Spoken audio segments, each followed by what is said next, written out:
So, welcome to IPLS Training Solutions.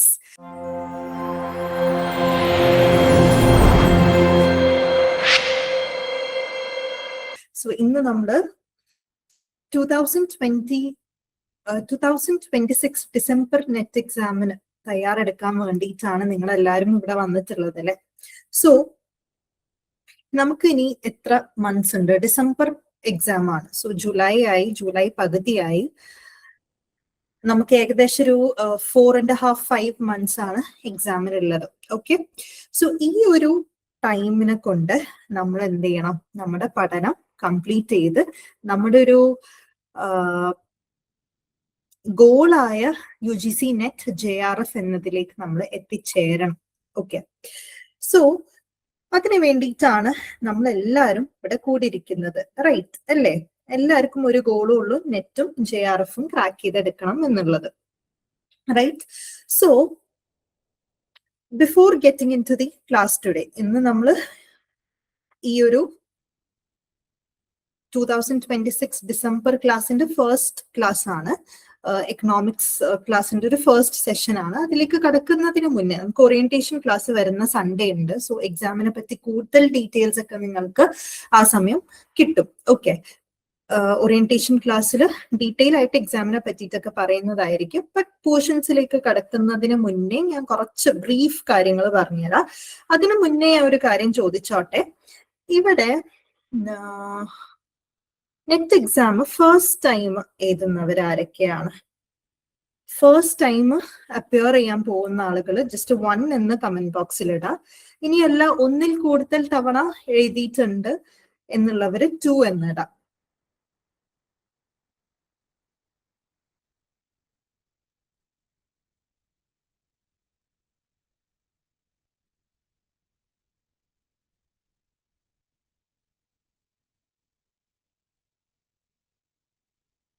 എല്ലാവരും ഒന്ന് respond ചെയ്യാം കേട്ടോ. നിങ്ങളെ റെസ്പോൺസ് ഉണ്ടെങ്കിൽ മാത്രമേ നമുക്ക് നമ്മുടെ ക്ലാസ്സിൽ ത്രൂ ഔട്ട് ഒരു ഇന്ററാക്റ്റീവ് സെഷൻ മുന്നോട്ട് കൊണ്ടുപോകാൻ പറ്റുള്ളൂ. നിങ്ങൾ ഓഡിയോ ആൻഡ് വീഡിയോ ഓഫ് ആയിരിക്കും, പക്ഷെ നിങ്ങൾക്ക് എന്തുണ്ടെങ്കിലും നിങ്ങളുടെ ചാറ്റ് ബോക്സിൽ പറയാവുന്നതാണ്. Okay, fine. സോ 1 2 3 3 പേര് സെക്കൻഡ് ഓർ ഒന്നിൽ കൂടുതൽ പ്രാവശ്യം എഴുതിയവരാണ്. 4 പേര് ഫസ്റ്റ് ടൈം ആണ്, റൈറ്റ്? ഓക്കെ, സോ എനിക്ക് ജസ്റ്റ് അറിയാൻ വേണ്ടിയിട്ടായിരുന്നു, ഈ എക്സാമിന് കൂടുതൽ പരിചയമുണ്ടോ ഇല്ലേന്ന് അറിയാൻ വേണ്ടിയിട്ട് ഞാൻ ചോദിച്ചതാണ് കേട്ടോ. ഓക്കെ, സോ ഫസ്റ്റ് ടൈം എഴുതാൻ പോകുന്ന ഒരുപാട് പേരുണ്ട്. Okay, fine. സോ എക്സാം എന്ന് പറയുന്നത്, UGC നെറ്റ് എക്സാം എന്ന് പറയുന്നത് നമുക്ക് ബേസിക്കലി 2 പേപ്പേഴ്സ് ആണുള്ളത്. പേപ്പർ 1 എന്നും പേപ്പർ 2 എന്നും പറയും. ഓക്കെ, പേപ്പർ 1 എന്ന് പറയുന്നത് ജനറൽ പേപ്പർ ആയിരിക്കും എല്ലാ സബ്ജക്റ്റിലുള്ളവർക്കും. അതായത് എക്കണോമിക്സ് ആയിക്കോട്ടെ, ഹിസ്റ്ററി, ഇംഗ്ലീഷ്, അറബിക്, എനി സബ്ജക്റ്റിലുള്ളവരും അറ്റൻഡ് ചെയ്യുന്ന ഒരു കോമൺ ജനറൽ പേപ്പർ ആണ് പേപ്പർ 1 എന്ന് പറയുന്നത്.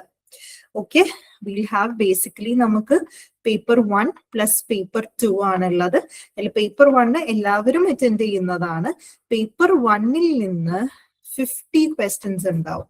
ഓക്കെ, എല്ലാ സബ്ജക്റ്റുകാർക്കും സെയിം കാര്യങ്ങൾ പഠിക്കാനുള്ള ജനറൽ പേപ്പർ ആണ്. 50 ക്വസ്റ്റ്യൻസ് ഉണ്ടാവും. Okay, 50 questions. ഇനി സെക്കൻഡ് പേപ്പർ എന്ന് പറയുന്നത് റെസ്പെക്റ്റീവ് സബ്ജക്ട്, അതായത് നിങ്ങൾ PG ചെയ്ത സബ്ജക്ട്. ഇപ്പൊ നിങ്ങൾ എല്ലാവരും എക്കണോമിക്സ് ആണ്, റൈറ്റ്? സോ എക്കണോമിക്സിലുള്ളവർക്ക് എക്കണോമിക്സുമായി ബന്ധപ്പെട്ട് ചോദിക്കുന്ന ചോദ്യങ്ങൾ പേപ്പർ 2-ൽ ഉണ്ടാവും. ഓക്കെ, ഇപ്പൊ ഹിസ്റ്ററിക്കാർക്കാണെങ്കിൽ paper 2 will be history paper. English ആണെങ്കിൽ ഇംഗ്ലീഷ് ആയിരിക്കും. സോ അതിൽ നിന്ന് പേപ്പർ 2-ൽ നിന്ന് നിങ്ങൾക്ക് 100 ചോദ്യങ്ങൾ ഉണ്ടാവും. സോ ടോട്ടൽ എത്ര ക്വസ്റ്റ്യൻസ് ആയി? 150 ക്വസ്റ്റ്യൻസ് ആണ് എക്സാമിന് ഉണ്ടാവുക. ഓക്കെ, 150 ക്വസ്റ്റ്യൻസ് ആണ് എക്സാമിന് ഉണ്ടാവുക. ആൻഡ് ടോട്ടൽ 150 ക്വസ്റ്റ്യൻസിന്, അതായത് ഓരോ ക്വസ്റ്റ്യനും 2 മാർക്സ് ആണ്. അപ്പൊ 50 ക്വസ്റ്റ്യന് എത്ര മാർക്കായി? 100 മാർക്കും. 100 ക്വസ്റ്റ്യന് 2 മാർക്സ് വെച്ചിട്ട് എത്രയായി? 200 മാർക്സുമായി. സോ ടോട്ടൽ നമുക്ക് 300 മാർക്സിന്റെ പേപ്പർ ആണ്, വിത്ത് 50 questions from paper 1 and 100 questions from paper 2. Okay, ഇത്രയും ക്ലിയർ ആണെന്ന് വിചാരിക്കുന്നു. ഓക്കെ, പിന്നെ വർഷത്തിൽ 2 സൈക്കിൾ ഓഫ് എക്സാംസ് ആണ് ഉണ്ടാവുക. ഒന്ന് ജൂണിലും ഒന്ന് ഡിസംബറിലുമാണ് നടക്കുക. ഇനി കൂടുതൽ ഞാൻ പറഞ്ഞല്ലോ, എക്സാമിനെ പറ്റി ഒരുപാട് കാര്യങ്ങളൊന്നും ഞാൻ ഇപ്പം പറയുന്നില്ല. കാരണം സൺഡേ നമുക്ക് സബ്ജക്ട് സ്പെസിഫിക് ആയിട്ടുള്ള എക്കണോമിക്സിന്റെ തന്നെ ഓറിയന്റേഷൻ ഞാൻ തന്നെ ഹാൻഡിൽ ചെയ്യുന്നതായിരിക്കും, എടുക്കുന്നതായിരിക്കും. സോ ഇന്ന് നമ്മൾ ഫസ്റ്റ് ക്ലാസ് സ്റ്റാർട്ട് ചെയ്യാണ്. സോ ഒരുപാട് പേര് ഫസ്റ്റ് ടൈം എഴുതുന്നവരുള്ളതുകൊണ്ട് നിങ്ങൾക്കൊരു ഐഡിയ വേണമല്ലോ, നിങ്ങൾ എഴുതാൻ പോകുന്ന എക്സാം എങ്ങനെയാണ്, അല്ലെങ്കിൽ നിങ്ങൾ പഠിക്കാൻ പോകുന്ന എക്സാം എങ്ങനെയാണ് എന്നുള്ളത് എന്ത് ചെയ്യണം, ഒരു ഐഡിയ വേണം. അതുകൊണ്ട് മാത്രമേ ഞാൻ ഒരു ബ്രീഫ് തന്നെന്ന് ഉള്ളൂ. Okay, so ഇനി before getting into today's particular session ഒരു കാര്യം കൂടി ഞാൻ പറഞ്ഞോട്ടെ. ത്രൂ ഔട്ട് ഈ ജേർണി ഞാൻ പറഞ്ഞൊരു 4.5-5 months ജേർണിയാണ് നമുക്ക് അടുത്ത എക്സാമിനുള്ളത്. ഒരുപാട് കാര്യങ്ങൾ, ഇപ്പൊ നമ്മുടെ എക്കണോമിക് സബ്ജക്ട് എന്ന് പറയുമ്പോൾ ഇൻ ടോട്ടൽ എത്ര യൂണിറ്റ്സ് ഉണ്ട്? 10 യൂണിറ്റ്സ് നമുക്ക് പഠിക്കാനുണ്ട്. ഓക്കെ, സോ നമുക്ക് ഓൾട്ടർനേറ്റീവ് ആയിട്ട് Tuesday, Thursday and Saturdays class ഉണ്ടാവും. ബാക്കിയുള്ള മൺഡേ, വെനസ്ഡേ, ഫ്രൈഡേ നിങ്ങൾ പേപ്പർ 1ന്റെ ക്ലാസ് ചൂസ് ചെയ്തിട്ടുണ്ടെങ്കിൽ നിങ്ങൾക്ക് അങ്ങനെയും ഉണ്ടാവും. ഓക്കെ, സോ നമ്മൾ ഈ ഒരു ജേർണി എന്ന് വെച്ച് കഴിഞ്ഞാൽ ലോങ് ജേർണിയാണ്. 5 months നമ്മൾ പഠിക്കുകയാണ്. അപ്പം നമ്മൾ എന്താ ചെയ്യേണ്ടതെന്ന് വെച്ച് കഴിഞ്ഞാല് എല്ലാ ദിവസവും ചെറിയ ചെറിയ സ്റ്റെപ്പ് എടുക്കുക എന്നുള്ളതാണ്. What you should do is take small steps each day. That will create a big change tomorrow. Okay, നിങ്ങൾ ചെറിയ ചെറിയ സ്റ്റെപ്സ് ഓരോ ദിവസവും എടുക്കാം. ഇന്ന് തന്നെ പോയിട്ട് അല്ലെങ്കിൽ നാളെ തന്നെ നിങ്ങൾ ഒരു യൂണിറ്റിന്റെ പകുതി പഠിക്കണമെന്നൊന്നും ഞാൻ പറയുന്നില്ല. ഓക്കെ, ബിക്കോസ് നമുക്ക് പെട്ടെന്ന് ഒരുപാട് കാര്യങ്ങൾ ഒരു ദിവസം പഠിക്കുമ്പോൾ മടുത്തു പോകും. അപ്പൊ എന്ത് ചെയ്യണം, കുറച്ച് കുറച്ച് പഠിച്ച് നമ്മൾ എന്ത് ചെയ്യുക, ആ ഒരു ടൈം കൂട്ടാം. നിങ്ങൾ ഇവിടെ നിന്ന് കൂടിയിരിക്കുന്ന ആളുകളെല്ലാവരും, എല്ലാ സ്റ്റുഡൻസും എന്താണ് പല പല സാഹചര്യത്തിലുള്ളവരായിരിക്കും. ലൈക്ക് നിങ്ങൾ പഠിച്ചുകൊണ്ട് എഴുതുന്നവരുണ്ടാവും, നിങ്ങളുടെ ഫാമിലിനെ നോക്കിക്കൊണ്ട് എഴുതുന്നവരുണ്ടാവും, വർക്ക് ചെയ്തുകൊണ്ട് എഴുതുന്നവരുണ്ടാവാം, കുട്ടികളെ വെച്ച് എഴുതുന്നവരുണ്ടാവാം, മദേഴ്സ് ആയിട്ടുള്ളവരുണ്ടാവാം. സോ പല പല കാറ്റഗറിയിലുള്ള ആളുകളും ഉണ്ടാവും. പക്ഷെ നിങ്ങൾ മനസ്സിലാക്കേണ്ട കാര്യം, ഈ പറയുന്ന എല്ലാ കാറ്റഗറിയിലുള്ളവർക്കും നെറ്റ് കിട്ടിയിട്ടുണ്ട്. പക്ഷെ ഈ പറയുന്ന എല്ലാ കാറ്റഗറിയിലുള്ളവരും ഒരേ സമയം ഒരേ ടൈം ഡ്യൂറേഷൻ എടുത്തിട്ടായിരിക്കില്ല പഠിച്ചത്. So it depend on individuals. Like ഇപ്പൊ ഒരു മദർ ആയിട്ടുള്ള ഒരു സ്റ്റുഡന്റ് ആണെന്നുണ്ടെങ്കിൽ ചിലപ്പം ഒരു ദിവസം 2 or 3 hours മാത്രം സ്പെൻഡ് ചെയ്യാൻ പറ്റുള്ളൂ. ഇപ്പൊ ഒരു സ്റ്റുഡന്റിന് അതേപോലെ ഒരു 4 or 5 hours മാത്രം, സ്റ്റുഡന്റ് ഇൻ ദ സെൻസ് ഞാൻ ഉദ്ദേശിച്ച PG ചെയ്യുന്ന കുട്ടിയായിക്കോട്ടെ, അല്ലെങ്കിൽ വേറെ എന്തെങ്കിലും കോഴ്സ് ചെയ്യുന്ന ആളുകളാണെന്നുണ്ടെങ്കിൽ 4 or 5 hours ഒരു ദിവസം പഠിക്കാൻ പറ്റിയെന്ന് ഉണ്ടാവുള്ളൂ. സോ ഓരോരുത്തർക്കും അവരവരുടെ ടൈം എന്തായിരിക്കും ഡിഫർ ചെയ്യും. അപ്പൊ എത്ര സമയം എടുത്ത് പഠിച്ചവര്, നമ്മളൊരു അനാലിസിസ് എടുത്ത് നോക്കിക്കഴിഞ്ഞാൽ, നമ്മുടെ ബാച്ചിലും ഒക്കെ എടുത്ത് നോക്കിക്കഴിഞ്ഞാൽ പല പല സമയം എടുത്ത് പഠിച്ചവരും എന്താണ് ഈ ഒരു എക്സാം ക്രാക്ക് ചെയ്തിട്ടുണ്ട്. So this is not about എത്ര സമയം നിങ്ങൾ പഠിക്കുന്നു. പല ആളുകളും എത്ര ടൈം പഠിക്കണം എന്നൊക്കെ ചോദിക്കാറുണ്ട്. അതൊക്കെ നിങ്ങളെ ഡിപ്പെൻഡ് ചെയ്തിരിക്കും. ഓക്കെ, നിങ്ങളെ ഡിപ്പെൻഡ് ചെയ്തിരിക്കും. പറയാനുള്ളത്, നമ്മൾ കംപ്ലീറ്റ് സിലബസ് മഗപ്പ് ചെയ്യാന്നുള്ളതല്ല. What we have to do is smart ആയിട്ട് പ്രിപ്പയർ ചെയ്യാന്നുള്ളതാണ്. Smart preparation in the sense ഉദ്ദേശിക്കുന്നത് എന്താ, നമ്മൾ ഒരുപാട് ക്വസ്റ്റ്യൻസ് സോൾവ് ചെയ്തിട്ട് പ്രിപ്പയർ ചെയ്യാം. ഞാൻ നിങ്ങളെ റെക്കമെൻഡ് ചെയ്യുന്ന ഒരു കാര്യം, നിങ്ങൾ ക്വസ്റ്റ്യൻ പേപ്പർ സോൾവ് ചെയ്ത് പഠനം തുടങ്ങാൻ പറ്റുകയാണെങ്കിൽ അത് അത്രയും നല്ലത്. ആദ്യം കേൾക്കുമ്പോൾ ഒരു ബുദ്ധിമുട്ടായിരിക്കും. ഞാനും സ്റ്റുഡന്റ് ആയിരിക്കും, എനിക്കും കേട്ടപ്പോൾ ഒരു ബുദ്ധിമുട്ടുണ്ടായിരുന്നു. ഒന്നും ലൈക്ക് നമ്മൾ സ്ക്രാച്ച് ഒന്നും പഠിക്കണം എന്ന് വിചാരിക്കുന്ന സാധനം എങ്ങനെയാണ് ആദ്യം തന്നെ ക്വസ്റ്റ്യൻ പേപ്പർ സോൾവ് ചെയ്യാൻ പറ്റാന്നുള്ളത്. ചിലപ്പോൾ ആദ്യം ക്വസ്റ്റ്യൻ വായിച്ചു കഴിഞ്ഞാൽ നിങ്ങൾക്ക് ഒന്നും അറിയില്ലായിരിക്കും. പക്ഷെ ആ ഒരു ക്വസ്റ്റ്യന്റെ ആൻസർ നിങ്ങൾ എന്ത് ചെയ്യുക, പോയി ചെക്ക് ചെയ്യാം. എന്നിട്ട് ഏത് തിയറി എന്നാണ്, അപ്പൊ ആ തിയറി ആ ക്വസ്റ്റ്യനുമായി കണക്ട് ചെയ്ത് പഠിക്കുക. അങ്ങനെ ചെയ്യണം. എന്താന്ന് വെച്ച് കഴിഞ്ഞാൽ എക്സ്പീരിയൻസിൽ നിന്ന് പറയാണ്, വെറും ഇപ്പൊ നിങ്ങൾ 10 യൂണിറ്റ് നല്ല രീതിയിൽ തിയറി പഠിച്ചു എന്ന് വിചാരിക്കുക. തിയറി മീൻസ് ക്വസ്റ്റ്യൻസ് സോൾവ് ചെയ്യാതെ എല്ലാം നിങ്ങൾ പഠിച്ചു, പക്ഷെ നിങ്ങൾക്ക് എക്സാം ക്രാക്ക് ചെയ്യണം എന്നില്ല. ബിക്കോസ് എക്സാമിന് വെരി ഡയറക്റ്റ് ക്വസ്റ്റ്യൻ ചോദിക്കുന്നത് കുറവാണ്. UGC നെറ്റ് കോമ്പറ്റീറ്റീവ് എക്സാം ആണ്. സോ ആ ക്വസ്റ്റ്യൻ എങ്ങനെയാന്നുള്ളത് നമ്മൾ ചെയ്ത് നമ്മൾ എത്ര അറിയണ കോൺസെപ്റ്റിൽ നിന്നുള്ള ചോദ്യമാണെങ്കിലും ക്വസ്റ്റ്യൻ ചെയ്ത് കഴിഞ്ഞാൽ നമുക്ക് മനസ്സിലാവാൻ അല്ലെങ്കിൽ ക്വസ്റ്റ്യനിൽ നിന്ന് പഠിക്കാൻ ഒരുപാട് കാര്യങ്ങളുണ്ട്. ഓക്കെ, ഒരുപാട് കാര്യങ്ങളുണ്ട്, കണ്ടന്റ് വൈസും ഉണ്ട്. രണ്ടാമത്തത് ടൈം മാനേജ്മെന്റ്. എപ്പോഴും എത്ര നല്ല പഠിച്ച കുട്ടിയും പറയാറുള്ളത് ടൈം മാനേജ് ചെയ്യാൻ പറ്റില്ല എന്നുള്ളതാണ്.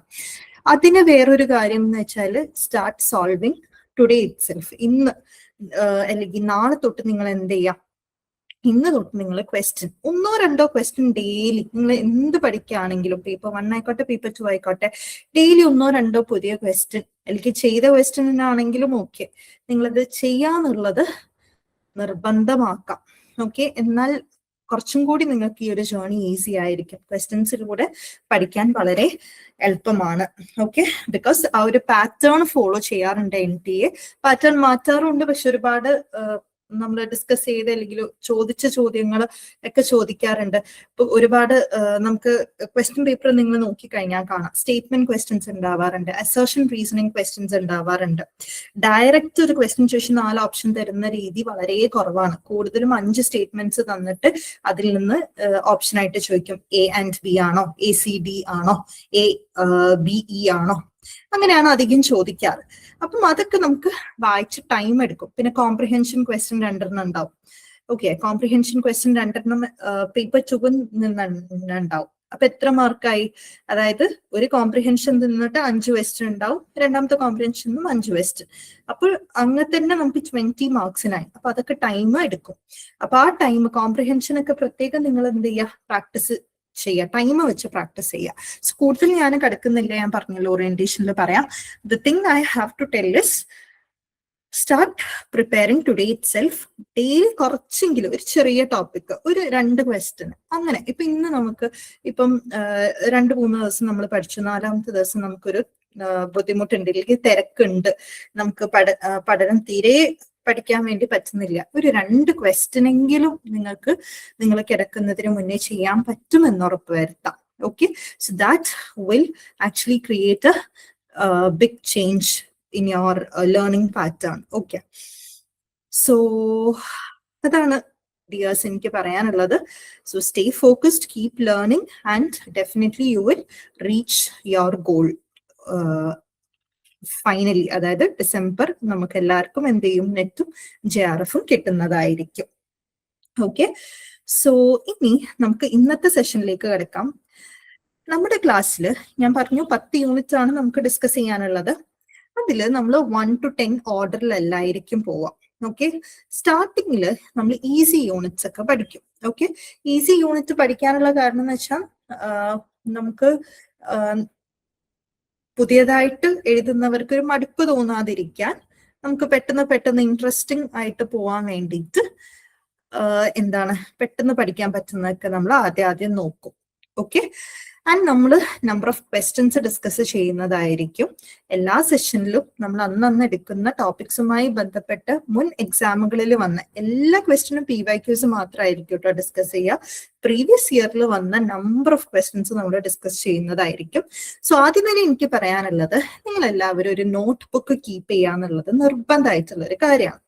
Okay, because this will definitely help you. നിങ്ങളുടെ ജേർണി അവസാനിക്കുമ്പോൾ നിങ്ങൾക്ക് എന്തായാലും അതിൻ്റെ ഒരു ഇമ്പോർട്ടൻസ് മനസ്സിലാവും. ഒരു നോട്ട്ബുക്ക് നിങ്ങൾ ക്വസ്റ്റ്യൻ, അതായത് നമ്മൾ അന്നന്ന് ഡിസ്കസ് ചെയ്യുന്ന ക്വസ്റ്റ്യൻ എഴുതി വെച്ച് അതിന് ആൻസർ, എക്സ്പ്ലനേഷൻ ആണെങ്കിൽ നിങ്ങൾക്ക് പഠിക്കാൻ വേണ്ടിയിട്ട് എഴുതി വെക്കാം. ആ ഒരു ക്വസ്റ്റ്യൻ്റെ നിങ്ങൾ എന്ത് ചെയ്യുക, ഒരു നോട്ട്ബുക്ക് മെയിൻറ്റെയിൻ ചെയ്യുക. ഓക്കെ, ഒരു ചെറിയൊരു നോട്ട്ബുക്ക് മെയിൻറ്റെയിൻ ചെയ്യുക. സോ ബൈ ദ എൻഡ് ഒരു 10 യൂണിറ്റ് കംപ്ലീറ്റ് ചെയ്യുമ്പോൾ 10 യൂണിറ്റിന്റെയും യൂണിറ്റിൽ നിന്നും വന്ന ഡിഫറെന്റ് ക്വസ്റ്റ്യൻസ്, ഒരു ക്വസ്റ്റ്യൻ ബാങ്ക് തന്നെ നിങ്ങളെ കയ്യിലുണ്ടാവും. ഓക്കെ, പിന്നെ എനിക്ക് നിങ്ങളോട് പറയാനുള്ളത്, ഡെയിലി നിങ്ങൾ പഠിക്കുന്ന അനുസരിച്ച്, അല്ലെങ്കിൽ ഓരോ യൂണിറ്റ് കഴിയുന്ന അനുസരിച്ച് നിങ്ങൾ എന്ത് ചെയ്യുക, ഡിഫറെന്റ് ക്വസ്റ്റ്യൻ പേപ്പേഴ്സ് എടുത്തിട്ട് ആ യൂണിറ്റിൽ നിന്ന് ഉള്ള ക്വസ്റ്റ്യൻസ് സോൾവ് ചെയ്ത് പഠിക്കുക എന്നുള്ളതാണ്. നമ്മുടെ ആപ്പിൽ തന്നെ എന്താണ് ക്വസ്റ്റ്യൻസ് ടെസ്റ്റ് ആയിട്ട് അപ്ലോഡ് ചെയ്യുന്നതായിരിക്കും. സോ ഓരോ യൂണിറ്റ് കഴിയുന്നതനുസരിച്ച് നിങ്ങൾ ആ ഒരു ടെസ്റ്റ് ചെയ്യുക, ആൻഡ് മാർക്സ് ഞങ്ങൾക്ക് അയച്ചു തരാം. സോ എന്താണ് നമുക്ക് അത് അനലൈസ് ചെയ്ത് മുന്നോട്ട് പോവാന്നുള്ളതാണ്. ഓക്കെ, സോ നിങ്ങളുടെ ഭാഗത്തുനിന്ന് നിങ്ങൾ എഫേർട്ട് എടുത്തു കഴിഞ്ഞാൽ തീർച്ചയായിട്ടും എന്താണ് നമുക്ക് ക്രാക്ക് ചെയ്യാവുന്നതേ ഉള്ളൂ. അത് നമുക്ക് മുൻ വർഷങ്ങളിലൊക്കെ ഒരുപാട് റിസൾട്ട് ഉണ്ടായിട്ടുണ്ട്. സോ നിങ്ങൾ വർക്ക് ചെയ്താൽ നിങ്ങൾക്ക് കിട്ടാവുന്നതാണ്. ഓക്കെ, ഇനി ഇപ്പം കഴിഞ്ഞ എക്സാമിന്റെ റിസൾട്ട് വരുന്നേ ഉള്ളൂ, റൈറ്റ്? ഇപ്പം കഴിഞ്ഞ എക്സാമിന്റെ റിസൾട്ട് വരാൻ പോകുന്നേ ഉള്ളൂ. സോ ഈ പ്രാവശ്യം എഴുതിയവരുണ്ടാവാം, നമുക്ക് നോക്കാം. ഈ പ്രാവശ്യം എഴുതിയവരൊക്കെ ഉണ്ടാവാം. സോ നിങ്ങളെ റിസൾട്ട് എല്ലാവർക്കും കിട്ടട്ടെ.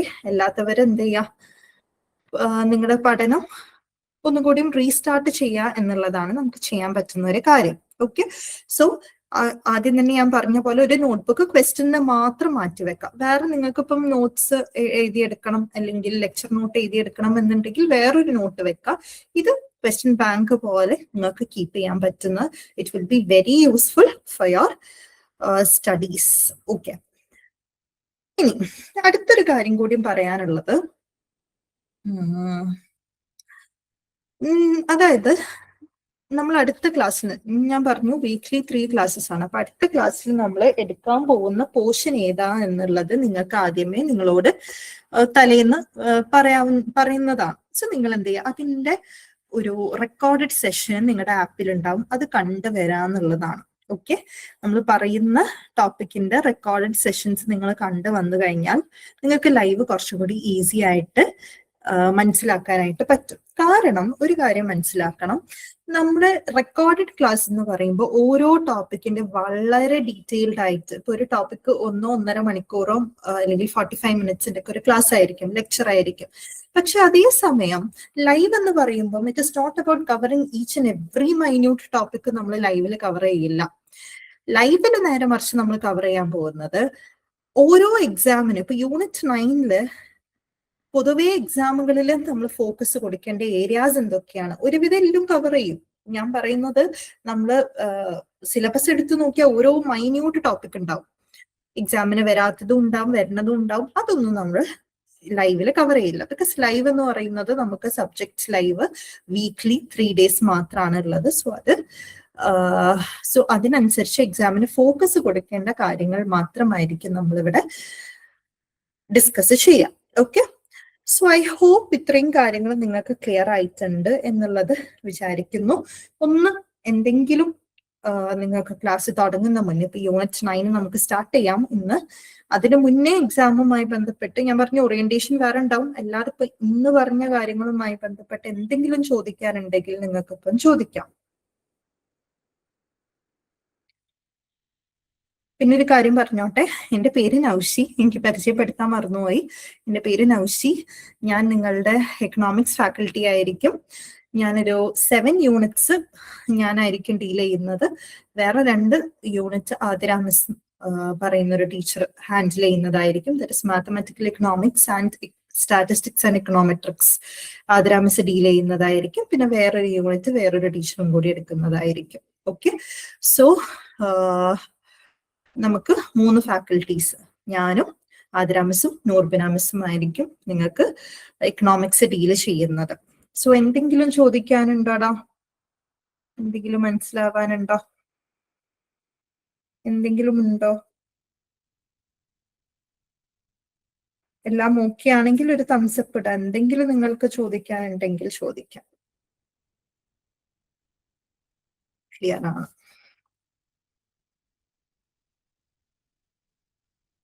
അൻസിക രാജൻ ഹാൻഡ് റൈസ് ചെയ്തിട്ടുണ്ട്. എന്തെങ്കിലും ചോദിക്കാനാണോടാ? നിങ്ങളുടെ മൈക്ക് ഓഫ് ആയിരിക്കും, ചാറ്റ് ബോക്സിൽ ഇട്ടാൽ മതി.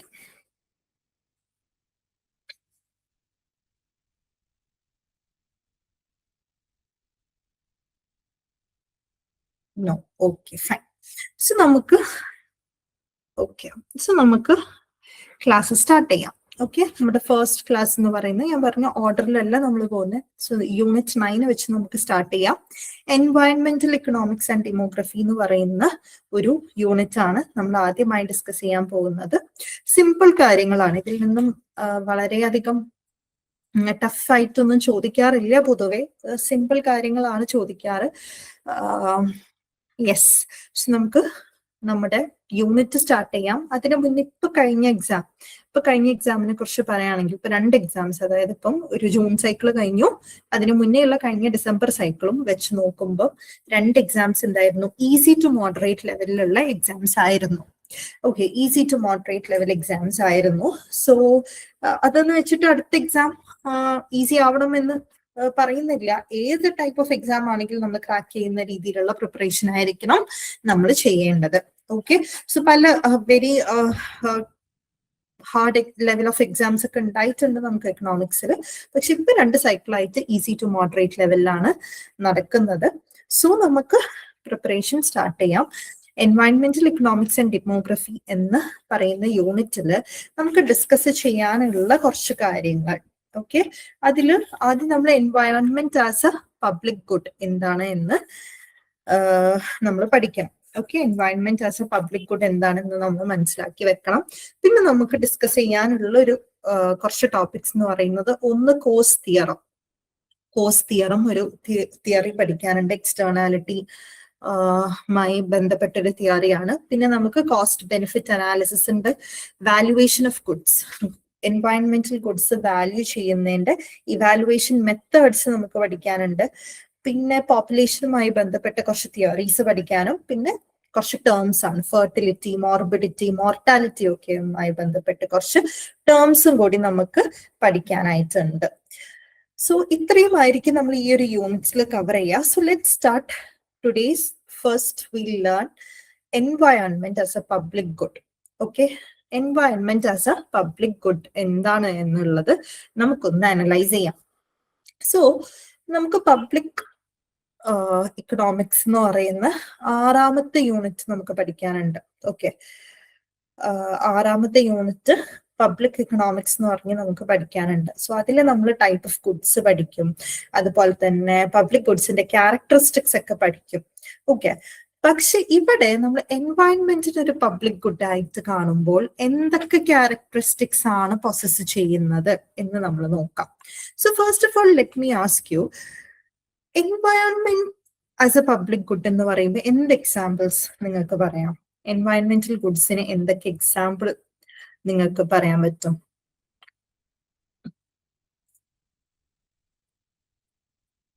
ഒന്ന് പറയൂ ചാറ്റ് ബോക്സിൽ എൻവയൺമെന്റൽ ഗുഡ്സിന്റെ കുറച്ച് എക്സാമ്പിൾസ്.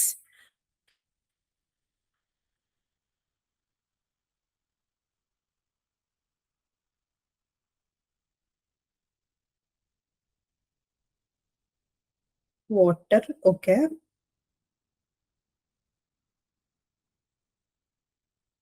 പിന്നെ air, air, yes. Deepa and Sara water and air പറഞ്ഞിട്ടുണ്ട്. ഓക്കെ, ബാക്കിയുള്ളവര് എല്ലാവരും ആക്റ്റീവായിട്ട് ഇരിക്കാൻ എങ്കിൽ മാത്രമേ നമുക്ക് എന്ത് ചെയ്യാൻ പറ്റുള്ളൂ, ഈ ഒരു സെഷൻ ലൈവ്ലി ആക്കി കൊണ്ടുപോകാൻ പറ്റുള്ളൂ. വാട്ടർ ഉണ്ട്, എയർ ഉണ്ട്. പിന്നെ വാട്ടർ എന്ന് പറയുമ്പോൾ നാച്ചുറൽ റിസോഴ്സ്, എൻവയൺമെന്റൽ ആസ് എ പബ്ലിക് ഗുഡ് പറയുമ്പോൾ അതിൽ റിവേഴ്സ് വരും.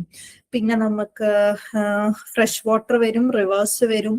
പിന്നെ പബ്ലിക് പാർക്ക്, ഫോറസ്റ്റ്, ഇതൊക്കെ എന്താണ്? All these are the examples of environmental goods. ഇനി environmental goods പൊസസ് ചെയ്യുന്ന 2 ക്യാരക്ടറിസ്റ്റിക്സ് ആണ്. ഒന്ന് non rivalry in consumption, 2 non excludability ആണ്.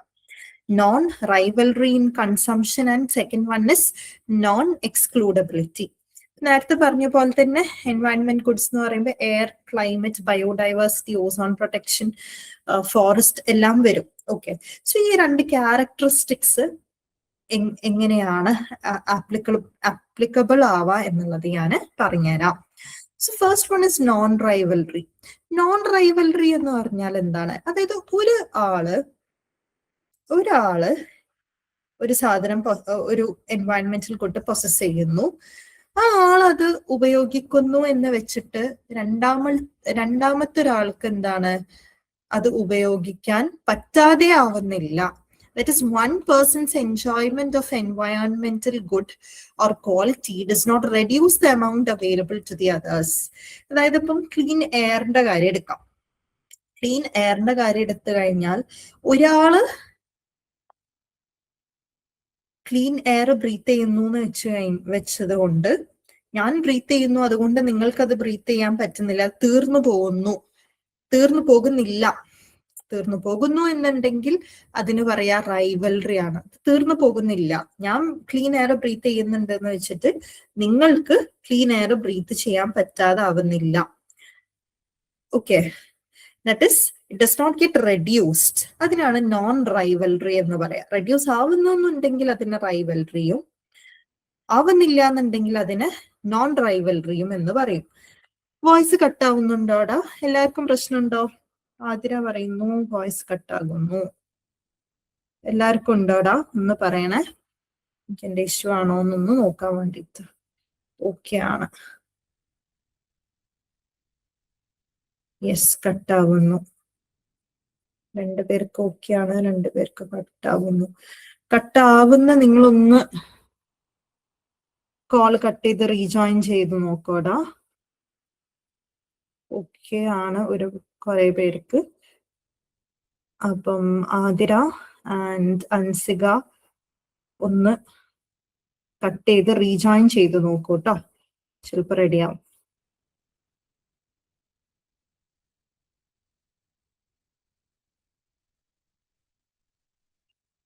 Just a second.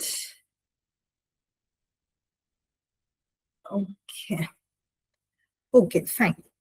അപ്പം നോൺ റൈവൽറി എന്ന് പറഞ്ഞാല് മനസ്സിലായി എന്ന് വിചാരിക്കുന്നു. ഒരാൾ യൂസ് ചെയ്തെന്ന് വെച്ച് മറ്റൊരാൾക്ക് അത് യൂസ് ചെയ്യാൻ പറ്റാതെ നിൽക്കണം എന്നില്ല, അവിടെ തീർന്നു പോകുന്നില്ല. അടുത്തതാണ് നോൺ എക്സ്ക്ലൂഡബിലിറ്റി എന്ന് പറയുന്നത്. Non-excludability means what? It is difficult or impossible to exclude people from enjoying environmental benefits. Environmental benefits enjoy ചെയ്യുന്നതിൽ നിന്ന് ആളുകളെ എക്സ്ക്ലൂഡ് ചെയ്യുക, ആളുകളെ ഒഴിവാക്കാന്നുള്ളത് എന്താണ്? ഇമ്പോസിബിൾ ആണ്. ഓക്കെ, ദാറ്റ് ഇസ് ഇപ്പം ഒരു ക്ലീൻ അറ്റ്മോസ്ഫിയർ ഉണ്ടാവുക എന്നുള്ളത് നമുക്ക് ഒരാൾ അതിൽ നിന്ന് ഒഴിവാക്കാനായിട്ട് പറ്റില്ല. അല്ലെങ്കിൽ ഇപ്പൊ ഒരു ഫോറസ്റ്റ് ആക്സസ് ചെയ്യാം, അല്ലെങ്കിൽ ഫ്രഷ് വാട്ടർ അല്ലെങ്കിൽ ഫ്രഷ് വാട്ടർ ലേക്ക് അല്ലെങ്കിൽ റിവർ വാട്ടർ ആക്സസ് ചെയ്യാന്നുള്ളത് എൻവയൺമെന്റൽ റിസോഴ്സ് ആണ്. ഫ്രഷ് വാട്ടർ ലേക്ക് അല്ലെങ്കിൽ റിവർ എന്ന് പറയുന്നത്. അപ്പൊ ഒരു റിവർ യൂസ് ചെയ്യാന്നുള്ളത് നമുക്ക് എന്ത് ചെയ്യാൻ പറ്റില്ല, ഒരാളെ അതിൽ നിന്ന് എക്സ്ക്ലൂഡ് ചെയ്യാൻ നമുക്ക് പറ്റില്ല. അതിനെയാണ് നമ്മൾ നോൺ എക്സ്ക്ലൂഡബിലിറ്റി എന്ന് പറയുന്നത്. എക്സ്ക്ലൂഡ് ചെയ്യുന്നു എന്നുണ്ടെങ്കിൽ അതിന് എക്സ്ക്ലൂഡബിൾ എന്നും, അല്ല എന്നുണ്ടെങ്കിൽ അതിനെ നോൺ എക്സ്ക്ലൂഡബിലിറ്റി എന്ന് പറയും. That is no one can be prevented from benefiting from a cleaner atmosphere or getting them access to a fresh water source. Okay, so ഈ രണ്ട് ക്യാരക്ടറിസ്റ്റിക് മനസ്സിലായി എന്ന് വിചാരിക്കുന്നു. ഇനി എന്തുകൊണ്ടാണ് നമ്മൾ എൻവയോൺമെന്റിനെ ഒരു പബ്ലിക് ഗുഡായിട്ട് കൺസിഡർ ചെയ്യുന്നത്? ഓക്കെ, എന്തുകൊണ്ടാണ് നമ്മൾ എൻവയോൺമെന്റ് ഗുഡിനെ ഒരു പബ്ലിക് ഗുഡായിട്ട് കൺസിഡർ ചെയ്യുന്നത്? ഒരു കാരണം ഇസ് എൻവയോൺമെന്റൽ quality benefits society as a whole. Okay, അതായത് എൻവയോൺമെന്റൽ ക്വാളിറ്റി എന്ത് ചെയ്യും? സൊസൈറ്റീനെ മൊത്തത്തിൽ ബെനിഫിറ്റ് ചെയ്യുന്നു. സൊസൈറ്റി ആസ് എ ഹോളിനെ ബെനിഫിറ്റ് ചെയ്യുന്നുണ്ട് എൻവയോൺമെന്റൽ ക്വാളിറ്റി. അതുകൊണ്ടാണ് എൻവയോൺമെന്റിനെ ഒരു പബ്ലിക് ഗുഡായിട്ട് കൺസിഡർ ചെയ്യുന്നത്. ഓക്കെ, ഇനി അടുത്ത reason is individuals cannot easily be excluded from enjoying environmental services. ഇതെന്തുകൊണ്ടാണ്? നമ്മൾ നേരത്തെ പറഞ്ഞ ഫീച്ചർ ആണ് നോൺ എക്സ്ക്ലൂഡബിലിറ്റി. ഒരു ഇൻഡിവിജ്വലിന് എൻവയൺമെന്റൽ സർവീസസ് എൻജോയ് ചെയ്യുന്നതിൽ അല്ലെങ്കിൽ അവരെ ആക്സസ് ചെയ്യുന്നതിൽ നമുക്ക് എന്ത് ചെയ്യാൻ പറ്റില്ല? എക്സ്ക്ലൂഡ് ചെയ്യാനായിട്ട് പറ്റില്ല. അടുത്തതാണ് consumption by one person does not diminish others. Consumption, ഒരാൾ യൂസ് ചെയ്തെന്ന് വെച്ച് മറ്റൊരാൾക്ക് അത് യൂസ് ചെയ്യുന്നതിൽ ആ ഒരു റിസോഴ്സിൽ കുറവ് വരുന്നില്ല. അത് നേരത്തെ പറഞ്ഞ ഫീച്ചറാണ്. ഏത് ഫീച്ചറാണത്? ഏത് ഫീച്ചറാണ് ഉദ്ദേശിക്കുന്നത്? Consumption by one person generally does not diminish others consumption. ഏത് ഫീച്ചർ അവിടെ ഉദ്ദേശിക്കുന്നത്? ഇപ്പൊ നമ്മൾ എൻവയൺമെന്റ് ആസ് എ പബ്ലിക് ഗുഡിന് non rivalry, yes, non rivalry ആണ് ഉദ്ദേശിക്കുന്നത്. ഗുഡ്. അടുത്തത്, market fails to provide the socially optimal level of environment quality. അപ്പൊ യൂഷ്വലി മാർക്കറ്റ്സ് എന്താണ്? ഒരു socially optimal level of environment quality provide ചെയ്യാൻ ഫെയിൽ ആവാറുണ്ട്. ഇതെന്തുകൊണ്ടാണ്? Why is it so? Because ഒരു socially optimal level of environmental quality എന്ന് പറയുമ്പം അത് സൊസൈറ്റിന്റെ ടോട്ടൽ വെൽഫെയർ മാക്സിമൈസ് ചെയ്യുന്ന പോയിന്റ് ആണ്. Social optimal level of environmental quality എന്ന് പറയുമ്പോൾ it is the level at which society's total welfare maximize ചെയ്യുന്ന ലെവലാണ്. അപ്പൊ ഇത് എപ്പോഴാണ് അച്ചീവ് ചെയ്യാനായിട്ട് പറ്റുക? അതായത് മാർക്കറ്റ് ഫെയിൽ ചെയ്യുന്നുണ്ട് അത്തരം ഒരു optimal level of environmental quality provide ചെയ്യാനായിട്ട്. And when it is actually achieved, എപ്പോഴാണ് അത് അച്ചീവ് ചെയ്യുന്നത്? It is achieved when MSB of environmental protection equals the MSC of providing it. അതായത് MSB എന്ന് പറയുമ്പോൾ marginal social benefit of environmental protection, marginal social cost of providing it. അതായത് എൻവയൺമെന്റൽ പ്രൊട്ടക്ഷനിൽ നിന്ന് കിട്ടുന്ന marginal social benefit എന്തിനോട് equal ആവണം? ആ ഒരു service provide ചെയ്യുമ്പോൾ ഉണ്ടാവുന്ന മാർജിനൽ സോഷ്യൽ കോസ്റ്റിനോട് ഈക്വൽ ആവണം. എന്നാൽ മാത്രമേ ഒരു സോഷ്യലി ഒപ്റ്റിമം ലെവൽ ഓഫ് എൻവയൺമെന്റൽ ക്വാളിറ്റി അവിടെ ഉണ്ടാവുകയുള്ളൂ. ഇനി എന്താണ് MSB? മാർജിനൽ സോഷ്യൽ ബെനിഫിറ്റ് എന്താണ് marginal social cost? So marginal social benefit എന്ന് പറയുമ്പോൾ it is actually the total gain to society from consuming additional unit of good. ഒരു അഡീഷണൽ യൂണിറ്റ് ഓഫ് എൻവയൺമെന്റൽ ഗുഡ് കൺസ്യൂം ചെയ്യുമ്പം സൊസൈറ്റിക്ക് ഉണ്ടാവുന്ന ടോട്ടൽ ഗെയിൻ എത്ര? അതിനാണ് മാർജിനൽ സോഷ്യൽ ബെനിഫിറ്റ് എന്ന് പറയുന്നത്. ഒന്നുകൂടി പറഞ്ഞുതരാം. MSB എന്ന് പറഞ്ഞു കഴിഞ്ഞാൽ ഒരു അഡീഷണൽ യൂണിറ്റ് ഓഫ് എൻവയൺമെന്റൽ ഗുഡ് കൺസ്യൂം ചെയ്യുമ്പം സൊസൈറ്റിക്ക് ടോട്ടൽ എത്ര ഗെയിൻ ഉണ്ടാവുന്നു. ഇനി എന്താണ് MSC എന്ന് പറയുന്നത്? ദാറ്റ് ഇസ് ഒരു extra unit, additional unit. Marginal എന്ന് പറയുമ്പോൾ തന്നെ നമ്മൾ അഡീഷണൽ ആണ് ഉദ്ദേശിക്കുന്നത്, റൈറ്റ്? സോ MSC എന്ന് പറയുന്നത് ഒരു അഡീഷണൽ യൂണിറ്റ് ഓഫ് എൻവയൺമെന്റൽ ഗുഡ് പ്രൊഡ്യൂസ് ചെയ്യുമ്പോൾ അവിടെ എത്ര ടോട്ടൽ കോസ്റ്റ് സൊസൈറ്റിക്ക് ഇൻകർ ചെയ്യുന്നു, അതിനെയാണ് മാർജിനൽ സോഷ്യൽ കോസ്റ്റ് അഥവാ MSC എന്ന് പറയുന്നത്. അപ്പം കോമ്പറ്റിറ്റീവ് മാർക്കറ്റ് ഈ ഒരു outcome, socially optimal level of outcome achieve ചെയ്യാൻ ഫെയിൽ ആവുന്നുണ്ട് യൂഷ്വലി. പബ്ലിക് ഗുഡ്സ് അല്ലെങ്കിൽ എൻവയൺമെന്റൽ good as a public good market fail ചെയ്യാറുണ്ട്. Okay, it fails because the environment is a public good. So public good in the case usually market fail ആവാറുണ്ട്. So നമ്മൾ public എക്കണോമിക്സിൽ കൂടുതൽ അതിനെ കുറിച്ച് പഠിക്കും. Market ഫെയിലിയറും അതിന്റെ റീസൺസും ഒക്കെ പഠിക്കും. ഓക്കെ, മാർക്കറ്റ് ഫെയിലിയർ എന്താണ്, എങ്ങനെയാണ് മാർക്കറ്റ് ഫെയിൽ ആകുന്ന പബ്ലിക് ഗുഡ്സ് കാരണം, അതിന്റെ റീസൺസ് എന്താണ്, ആ റീസൺസ് സോൾവ് ചെയ്യാനുള്ള മെഷേഴ്സ് എന്താണ്, അത്തരം കാര്യങ്ങളൊക്കെ നമ്മൾ പബ്ലിക് എക്കണോമിക്സിൽ കൂടുതൽ പഠിക്കുന്നതായിരിക്കും. ഇവിടെ ഒരു കാര്യം കൂടി ഞാൻ പറയാം. അതായത് ഞാൻ പറഞ്ഞു റീസൺസിലേക്ക് ഞാൻ കടക്കുന്നില്ല മാർക്കറ്റ് ഫെയിലിയറിന്റെ, പക്ഷെ ഒരു കാര്യം പറഞ്ഞുതരാം. ദാറ്റ് ഇസ് നമ്മൾ പറഞ്ഞു market fail to provide the socially optimum level of എൻവയൺമെന്റൽ ക്വാളിറ്റി പ്രൊവൈഡ് ചെയ്യുന്നില്ല എന്ന് പറഞ്ഞു. അവിടെ മാർക്കറ്റ് ഫെയിലിയർ ഉണ്ടാവുന്നു എന്ന് പറഞ്ഞു. അതിന്റെ വൺ റീസൺ, ഞാൻ എല്ലാ റീസണിലേക്കും കടക്കുന്നില്ല, ബിക്കോസ് പബ്ലിക് എക്കണോമിക്സിൽ നമ്മൾ പഠിക്കും. വൺ റീസൺ ഇസ് എക്സ്റ്റേണാലിറ്റി ആണ് ഒരു റീസൺ എന്ന് പറയുന്നത്. എന്താണ് എക്സ്റ്റേണാലിറ്റി? എക്സ്റ്റേണാലിറ്റി പറയുമ്പം ഇക്കോണമിയിൽ ഒരു ആക്ടിവിറ്റി നടക്കാണ്, എന്ത് ആക്ടിവിറ്റി ആയിക്കോട്ടെ, ഒരു ആക്ടിവിറ്റി നടക്കാണ്. രണ്ട് എൻറ്റിറ്റീസ് തമ്മിൽ, രണ്ട് വിഭാഗങ്ങൾ തമ്മിൽ, എൻറ്റിറ്റീസ് തമ്മിൽ ഒരു എക്കണോമിക് ആക്ടിവിറ്റി നടക്കുമ്പം ആ ഒരു എക്കണോമിക് ആക്ടിവിറ്റി കാരണം മൂന്നാമതൊരാൾക്ക് ഒന്നെങ്കിൽ ഒരു ബെനിഫിറ്റ് ഉണ്ടാവുന്നു അല്ലെങ്കിൽ ഒരു കോസ്റ്റ് ഉണ്ടാവുന്നു എന്നുണ്ടെങ്കിൽ അതിനെ എക്സ്റ്റേണാലിറ്റി എന്ന് പറയും. തേർഡ് പാർട്ടിക്ക് ഉണ്ടാവുന്ന ഒരു ബെനിഫിറ്റ് ആണെങ്കിൽ അതിനെ പോസിറ്റീവ് എക്സ്റ്റേണാലിറ്റി എന്നും, അതൊരു കോസ്റ്റ് ആണ്, ഒരു ബുദ്ധിമുട്ടാണ് എന്നുണ്ടെങ്കിൽ അതിനെ നെഗറ്റീവ് എക്സ്റ്റേണാലിറ്റി എന്നും പറയും. So competitive market in the case of environmental goods actually fail to achieve this outcome because why? Environment ഒരു public good ആണ് and environmental damages a negative externality create ചെയ്യുന്നുണ്ട്, തേർഡ് പാർട്ടിക്ക് ബുദ്ധിമുട്ട് ഉണ്ടാക്കുന്നുണ്ട്, കോസ്റ്റ് ഉണ്ടാക്കുന്നുണ്ട്. അതുകൊണ്ടാണ് അത് നെഗറ്റീവ് എക്സ്റ്റേണാലിറ്റി എന്ന് പറയുന്നത്. ഓക്കെ, ഇത്രയും കാര്യങ്ങൾ ക്ലിയർ ആണോടാ? This is all about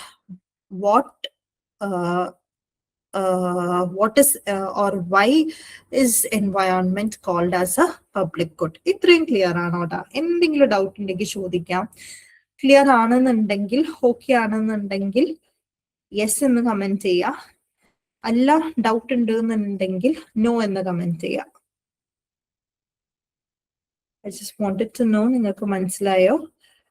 okay ആണെന്നുണ്ടെങ്കിൽ യെസ് എന്നും, എല്ലാന്നുണ്ടെങ്കിൽ നോ എന്ന് കമന്റ് ചെയ്തിട്ട് നിങ്ങളുടെ ഡൗട്ട് നിങ്ങൾക്ക് ഫോളോ ചെയ്യാൻ പറ്റുന്നുണ്ടോ വളരെ ഓപ്പൺ ആയിട്ട് പറയാം, യാതൊരു മടിയും കാണിക്കണ്ട.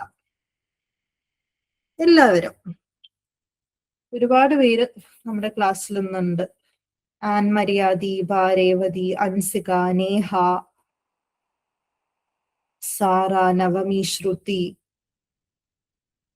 ആരെങ്കിലും പേര് വിട്ടുപോയിട്ടുണ്ടോ എന്നറിയില്ല.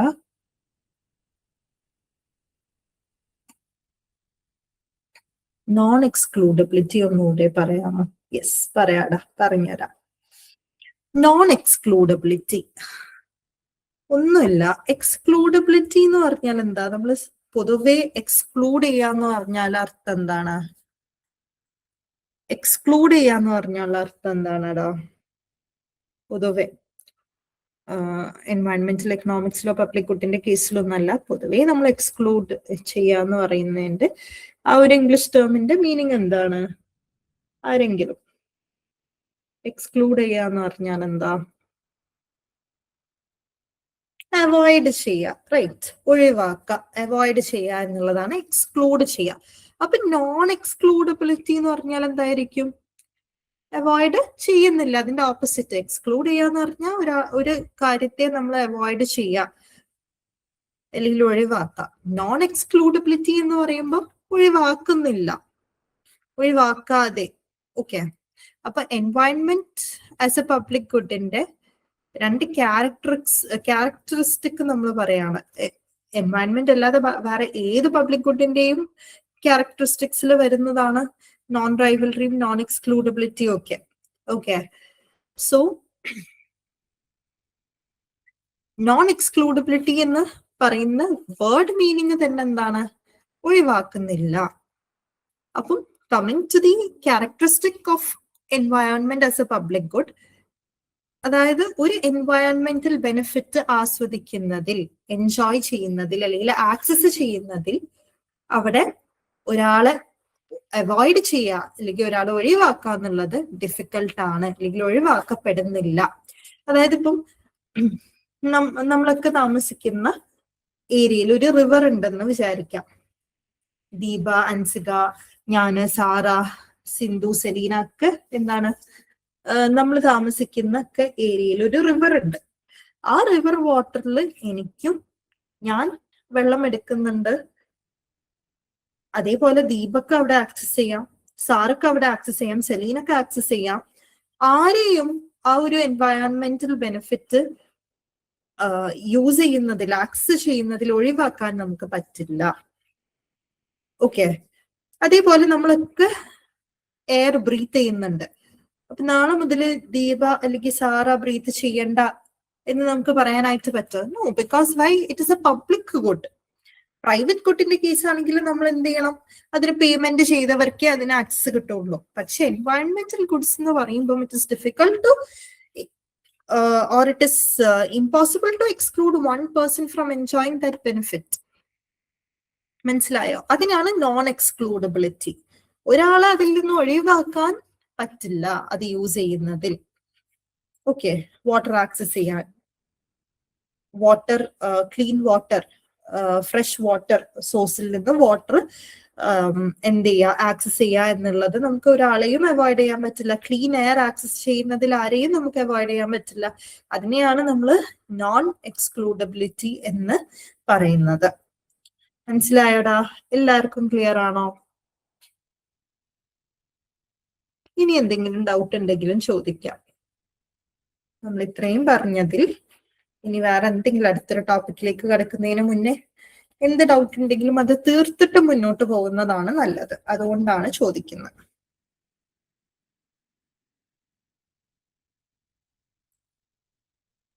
ഓക്കെ ആണോ? ഒരു തംസ് അപ്പ് ഇടാം. അങ്ങനെയാണെന്നുണ്ടെങ്കിൽ will move on to the next, or else നിങ്ങൾക്ക് ചോദിക്കാം.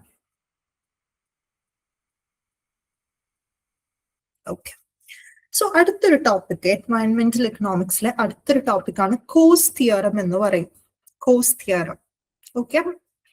അപ്പൊ നേരത്തെ ഞാൻ പറഞ്ഞു എൻവയൺമെന്റൽ good as a public good എന്ന് പറയുമ്പം അവിടെ മാർക്കറ്റ് പ്രൊവൈഡ് ചെയ്യും. മാർക്കറ്റ് എൻവയൺമെന്റൽ ഗുഡ് പ്രൊവൈഡ് ചെയ്യുന്നതിൽ അവിടെ മാർക്കറ്റ് ഫെയിലിയർ സംഭവിക്കുന്നുണ്ട്. അതിന്റെ one of the reason is externality ആണ് എന്ന് നമ്മൾ പറഞ്ഞു. റൈറ്റ്, എക്സ്റ്റേർണാലിറ്റി ആണെന്ന് നമ്മൾ പറഞ്ഞു. അപ്പൊ എക്സ്റ്റേർണാലിറ്റി എന്തായിരുന്നു? ഒരു എക്കണോമിക് ആക്ടിവിറ്റി അവിടെ നടക്കുമ്പം അതിൽ ഇൻവോൾവ് ചെയ്യാത്ത ഒരു മൂന്നാമത്തെ ഒരാൾക്ക്, തേർഡ് പാർട്ടിക്ക് അവിടെ എന്തെങ്കിലും ഒരു ബെനിഫിറ്റ് അല്ലെങ്കിൽ ഒരു കോസ്റ്റ് ഉണ്ടാവുന്നു, ഉപകാരം അല്ലെങ്കിൽ ഒരു ഉപദ്രവം ഉണ്ടാകുന്നു. അതിനെയാണ് നെഗറ്റീവ് എക്സ്റ്റേർണാലിറ്റി. അത് ഞാൻ ഇവിടെ പറയാൻ കാരണം ഇവിടെ എക്സ്റ്റേർണാലിറ്റിന്റെ പ്രസൻസ് വെച്ചിട്ടാണ് നമ്മൾ കോസ് തിയറം പറയുന്നത്. ഓക്കെ. സോ കോസ് തിയറം എന്ന് പറയുന്ന ഒരു തിയറിയാണ്. റൊണാൾഡ് കോസ് എന്ന് പറയുന്ന ഒരു ഇക്കണോമിസ്റ്റ് ഡെവലപ്പ് ചെയ്തൊരു തിയറിയാണ് കോസ് തിയറം എന്ന് പറയുന്നത്. And what does actually this theorem States എന്ന് നമുക്കൊന്ന് നോക്കാം. ഈ തിയറി പറയുന്നത് if the property rights are clearly defined, അതായത് പ്രോപ്പർട്ടി റൈറ്റ്സ് ക്ലിയർലി ഡിഫൈൻഡ് ആണെന്നുണ്ടെങ്കിൽ ആൻഡ് ട്രാൻസാക്ഷൻ കോസ്റ്റ് ലോ ആണെന്നുണ്ടെങ്കിൽ രണ്ട് ഇൻഡിവിജ്വൽസിന് എന്ത് ചെയ്യുക, അവർക്ക് നെഗോഷിയേറ്റ് ചെയ്തുകൊണ്ട് ഒരു എഫിഷ്യന്റ് ഔട്ട്കത്തിലേക്ക് എത്താനായിട്ട് പറ്റും. In the presence of externality, even without government intervention വരെ വേണമെന്നില്ല. ഓക്കെ, പറഞ്ഞുതരാം. നിങ്ങൾക്കിപ്പോ ഒന്നും മനസ്സിലായിട്ടുണ്ടാവില്ല എനിക്കറിയാം, പക്ഷെ ഞാൻ പറഞ്ഞുതരാം.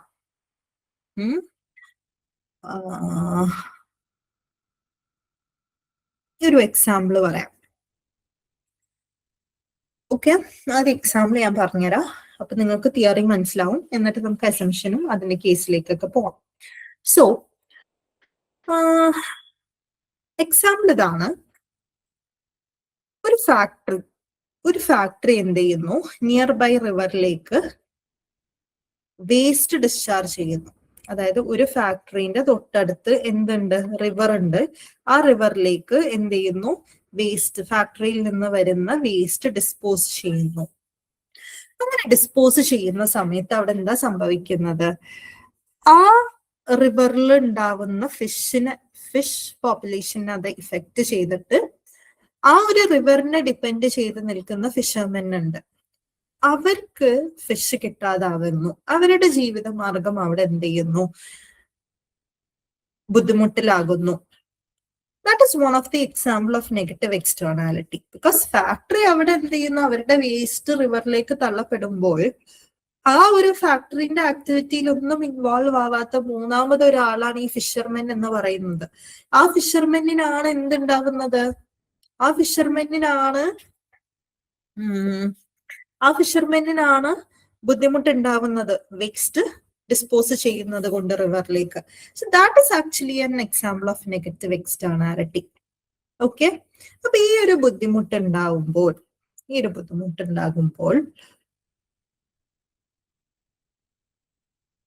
ഈ കോസ് തിയറത്തിൽ പറയുന്നത് ഈ ഒരു ബുദ്ധിമുട്ട് സോൾവ് ചെയ്യാനായിട്ട്, ഈ ഒരു നെഗറ്റീവ് എക്സ്റ്റേർണാലിറ്റിന്റെ ബുദ്ധിമുട്ട്, അതായത് നെഗറ്റീവ് ആയിക്കോട്ടെ പോസിറ്റീവ് ആയിക്കോട്ടെ ഏത് എക്സ്റ്റേർണാലിറ്റി ആണെങ്കിലും ആ എക്സ്റ്റേർണാലിറ്റിന്റെ പ്രസൻസിൽ, ഓക്കെ, നെഗറ്റീവ് എക്സ്റ്റേർണാലിറ്റിന്റെ പ്രസൻസിൽ ഗവൺമെന്റ് ഇന്റർവെൻഷൻ ഇല്ലാതെ, ഗവൺമെന്റ് ഒന്നും ഇൻവോൾവ് ചെയ്യാതെ ഇൻഡിവിജ്വൽസിന് തന്നെ സോൾവ് ചെയ്യാനായിട്ട് പറ്റും ഈ ഒരു എക്സ്റ്റേർണാലിറ്റി പ്രോബ്ലം.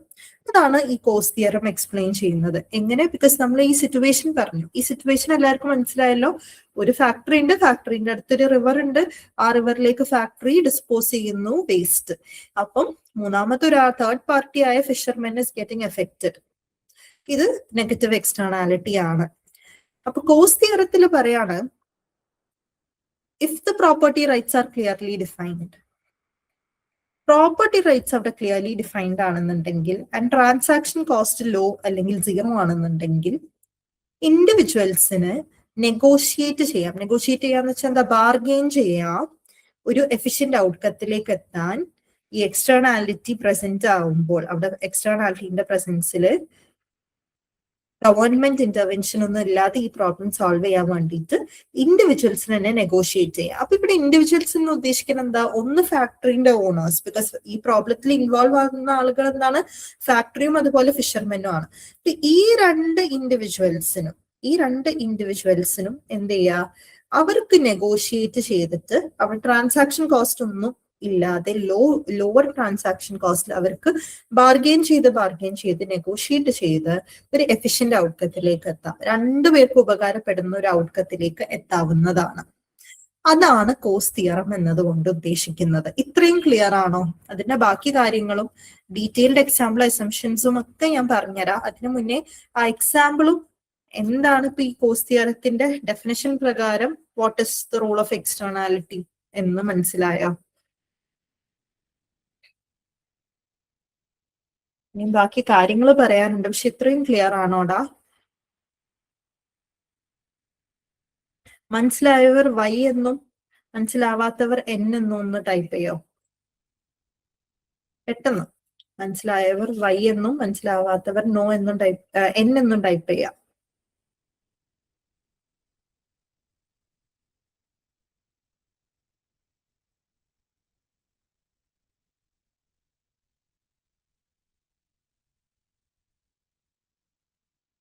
മനസ്സിലായില്ല എന്ന് വെച്ച് പ്രശ്നമൊന്നുമില്ല കേട്ടോ, ഞാൻ പറഞ്ഞുതരും, ആരും മടിക്കണ്ട. ഓക്കെ ഓക്കേടാ, എല്ലാരും റിപ്ലൈ തരാം.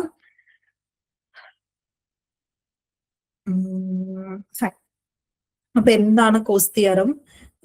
തിയറം പറഞ്ഞു, എക്സാമ്പിൾ പറഞ്ഞു. ഇനി അസംഷനിലോട്ട് അസംഷൻ പറഞ്ഞു കഴിഞ്ഞിട്ട് I will again get into that detailed example. അതായത് എങ്ങനെ നെഗോഷിയേറ്റ് ചെയ്യുന്നു, എങ്ങനെ ബാർഗെയിൻ ചെയ്യുന്നു, എങ്ങനെ ഔട്ട്കത്തിലേക്ക് എത്തുന്നു എന്നൊക്കെ ഞാൻ പറഞ്ഞുതരാം. അസംഷൻ ആദ്യം പറയാം. അസംഷൻ എന്ന് പറയുന്ന ഒന്ന്, property rights are clearly defined. അതായത് one of the assumption of this theory is property rights clear ആയിട്ട് ഡിഫൈൻ ചെയ്യുന്നു. അസംഷനുമായി ബന്ധപ്പെട്ട ചോദ്യം ചോദിക്കാറുണ്ട് കേട്ടോ, പല തിയറിന്റെയും ചോദിച്ചിട്ടുണ്ട്, എക്കണോമിക്സിൽ പല തിയറിന്റെയും ചോദിച്ചിട്ടുണ്ട്, കോസ് തിയറത്തിന്റെ ഇതുപോലെ എടുത്ത് ചോദിക്കാറുണ്ട്. പ്രോപ്പർട്ടി റൈറ്റ്സ് ക്ലിയർലി ഡിഫൈൻഡ് ആവണം എന്നുള്ളത് ഒരു അസംഷൻ ആണ്. രണ്ടാമത്തത്, there is little or no transaction cost. അതായത് ബാർഗെയിൻ ചെയ്യുന്ന സമയത്ത് അവിടെ ഒന്നെങ്കിൽ ട്രാൻസാക്ഷൻ കോസ്റ്റ് ലോ ആണ്, അല്ലെങ്കിൽ അവിടെ 0 ആണ്, ലിറ്റിൽ അല്ലെങ്കിൽ നോ ആണ്. അടുത്തത്, there exist few affected parties. അതായത് എഫക്റ്റഡ് പാർട്ടീസ് അവിടെ കുറച്ചുണ്ടാവും, ഫ്യൂ എഫക്റ്റഡ് പാർട്ടീസ് ആണ് ഉണ്ടാവുക എന്നുള്ളൊരു അസംഷൻ ഉണ്ട്. അതായത് എഫക്റ്റഡ് പാർട്ടീസ് ഒരുപാട് ഉണ്ടെന്നുണ്ടെങ്കിൽ ഈ ഒരു അഗ്രിമെന്റിലേക്ക്, ഈ ഒരു ഔട്ട്കത്തിലേക്ക് എത്താൻ വളരെ ബുദ്ധിമുട്ടാകും. ആൻഡ് ട്രാൻസാക്ഷൻ കോസ്റ്റ് അവിടെ ഉണ്ടാവാനും കൂടാനും ഒക്കെ ചാൻസ് ഉണ്ട്. അടുത്തതാണ്, ഗവൺമെന്റിന്റെ ഇന്റർഫിയറൻസ് ഉണ്ടാവില്ല എന്ന അസംഷൻ. അതായത് ഈ ഒരു എഫിഷ്യന്റ് ഔട്ട്കത്തിലേക്ക് എത്താനായിട്ട് ഗവൺമെന്റ് ഇന്റർഫിയറൻസ് ഉണ്ടാവില്ല. So with these assumption let's analyse this example. So example എന്താന്ന് ഞാൻ പറഞ്ഞു, എന്നിട്ട് ഓരോ കേസായിട്ട്, ഓരോ സ്റ്റെപ്പായിട്ട് ഞാൻ പറയാം. ഒന്ന്, factory has the right to pollute. നമ്മൾ പറഞ്ഞു property rights are clearly defined. So അതില് ഒരു കേസ് 1 ഞാൻ പറയാണ്, factory has the right to pollute. ഫാക്ടറിക്ക് പൊല്യൂട്ട് ചെയ്യാനുള്ള റൈറ്റ് ഉണ്ട്. അപ്പൊ ഫാക്ടറി പൊല്യൂട്ട് ചെയ്യുന്ന സമയത്ത് ഫിഷർമെൻ അവിടെ സഫർ ചെയ്യുന്നുണ്ട്. ഫിഷർമെനിന് എപ്പോഴും കിട്ടുന്ന അത്ര ഫിഷ് കിട്ടുന്നില്ല, അവരുടെ ജീവിതമാർഗം ബുദ്ധിമുട്ടിലാവുന്നു. ആൻഡ് ഫിഷർമെൻ അപ്പൊ അവിടെ എന്ത് ചെയ്യും, ഫാക്ടറിക്ക് പേയ്മെന്റ് ചെയ്യും. അതായത് കോമ്പൻസേഷൻ പേയ്മെന്റ് കൊടുക്കാണ്. അതായത് പൊല്യൂഷൻ റെഡ്യൂസ് ചെയ്യാൻ നിങ്ങളുടെ ഫാക്ടറിയിൽ ഫിൽട്ടേഴ്സ് ഇൻസ്റ്റാൾ ചെയ്യുക, അല്ലെങ്കിൽ മറ്റ് മെത്തേഡ്സ് നിങ്ങൾ യൂസ് ചെയ്യുക in order to reduce the pollution. Okay, so this happens. ഇത് എപ്പോഴാണ് നടക്കുക? when the fisherman's total loss from the pollution is more than the factory's cost of pollution control. അതായത് ഫാക്ടറിക്ക് pollution control method use ചെയ്യുന്നതിൽ അല്ലെങ്കിൽ install ചെയ്യുന്നതിനേക്കാൾ loss ഫിഷർമെന് അവിടെ ഉണ്ടാവുന്നുണ്ട് ഈ ഒരു പൊല്യൂഷൻ കാരണം എന്നുണ്ടെങ്കിൽ ഫിഷർമെൻ എന്ത് ചെയ്യും, ഫാക്ടറിക്ക് പൊല്യൂഷൻ റെഡ്യൂസ് ചെയ്യാൻ കോമ്പൻസേഷൻ കൊടുക്കും. ഒന്നുകൂടി പറഞ്ഞുതരാം. If the fishermen's total loss from പൊല്യൂഷനിൽ നിന്ന് ഉണ്ടാവുന്ന ലോസ് ഫിഷർമെന്നിനാണ് കൂടുതൽ എങ്കിൽ ആരെക്കാൾ കൂടുതൽ,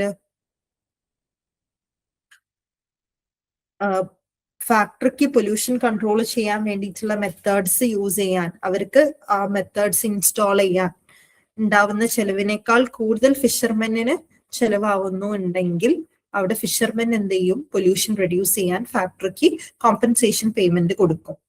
അതൊരു കേസ്. രണ്ടാമത്തെ കേസ് എന്താന്ന് വെച്ച് കഴിഞ്ഞാൽ fisherman have the right to clean water. Fishermen have the right to clean water. Clean ആയിട്ടുള്ള റിവർ വാട്ടർ ഉണ്ടാവാ വേണം എന്നുള്ള റൈറ്റ് ആർക്കുണ്ട്, ഫിഷർമെന്നിനും ഉണ്ട്. So factory must prevent pollution unless permitted. അപ്പൊ ഫാക്ടറി എന്ത് ചെയ്യണം, അവിടെ പൊല്യൂഷൻ പ്രിവെന്റ് ചെയ്യണം പെർമിറ്റ് കിട്ടുന്നത് വരെ. So the factory may compensate. ഈ ഒരു കേസിൽ ഫാക്ടറി എന്ത് ചെയ്യും, ഫിഷർമെന്നിന് കോമ്പൻസേഷൻ കൊടുക്കും. ബിക്കോസ് നമുക്ക് ഇത്ര ലെവൽ ഓഫ് പൊല്യൂഷൻ ആവശ്യമാണ്, പൊല്യൂഷൻ ചെയ്യാനുള്ള പെർമിറ്റ്, ഇത്ര ലെവൽ ഓഫ് പെർമിറ്റ് ആവശ്യമാണ്. So this happens. ഈ ഒരു അത് പറഞ്ഞുകൊണ്ട് ഫാക്ടറി എന്ത് ചെയ്യും, അവിടെ കോമ്പൻസേഷൻ പേയ്മെന്റ് ഫിഷർമെന്നിന് കൊടുക്കുന്നു. അവർക്ക് ഉണ്ടാവുന്ന നഷ്ടം എത്രയാണോ, ഫിഷർമെന്നിന് എത്ര നഷ്ടം ഉണ്ടാവുന്നു പൊല്യൂഷൻ കാരണം, അതിനു വേണ്ടിയിട്ട് ഫാക്ടറി പേ ചെയ്യുന്നു. അപ്പൊ ഈ ഒരു സിനേരിയോ, ഈ ഒരു കേസ് എപ്പോഴാണ് സംഭവിക്കാം, it is when factories gain from polluting exceeds the fishermen's loss. അതായത് ഫാക്ടറി പൊല്യൂട്ട് ചെയ്തിട്ടും ഫാക്ടറിക്ക് ഗെയിൻ ഉണ്ട് ആരെക്കാൾ, ഫിഷർമെന്നിന്റെ ലോസിനേക്കാൾ. ഫിഷർമെന്നിന്റെ ലോസും ഫാക്ടറിന്റെ ഗെയിനും വെച്ച് നോക്കുമ്പം ഫാക്ടറിന്റെ ഗെയിൻ ആണ് പൊല്യൂട്ട് ചെയ്തിട്ടും കൂടുതലായി നിൽക്കുന്നുണ്ടെങ്കിൽ ഫാക്ടറി ഫിഷർമെന്നിന് കോമ്പൻസേഷൻ കൊടുക്കുന്നു.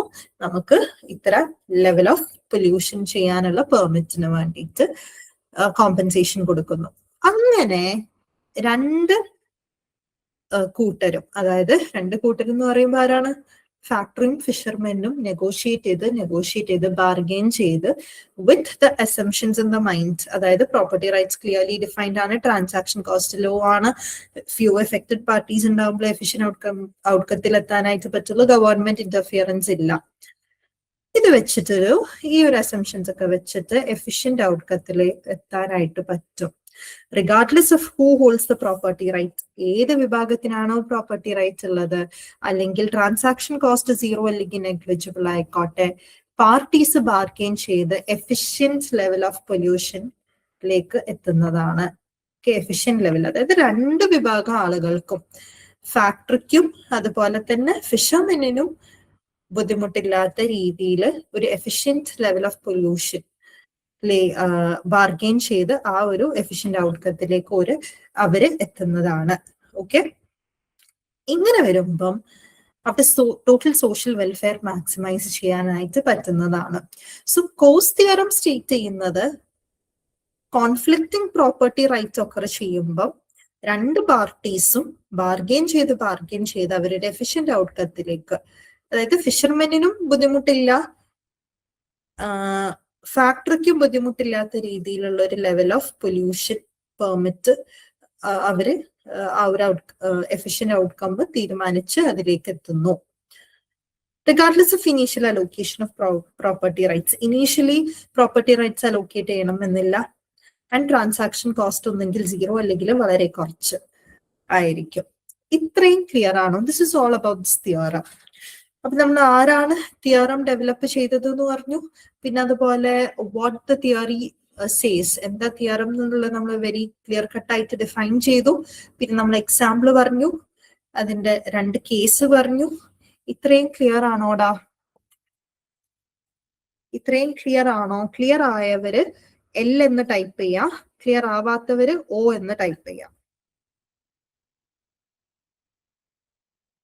ക്ലിയർ ആയവര് L എന്നും ക്ലിയർ ആവാത്തവര് O എന്നും ടൈപ്പ് ചെയ്യാം.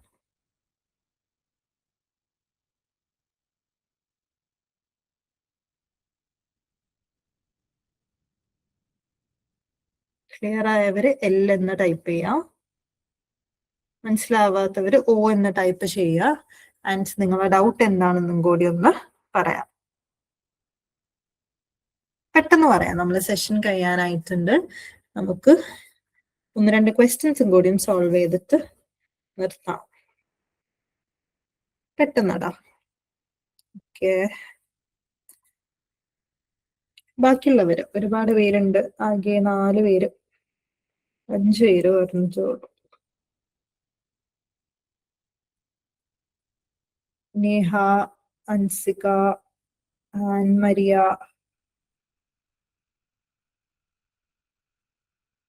വിന്ധ്യരാജ്, അനില. ആരെങ്കിലും പേര് വിട്ടുപോയിട്ടുണ്ടെങ്കിൽ സോറി. എല്ലാരും ഒന്ന് റിപ്ലൈ ചെയ്യാം. മനസ്സിലായിട്ടുണ്ട്, പ്രത്യേകിച്ച് ഡൗട്ട് ഒന്നുമില്ല അല്ലെ?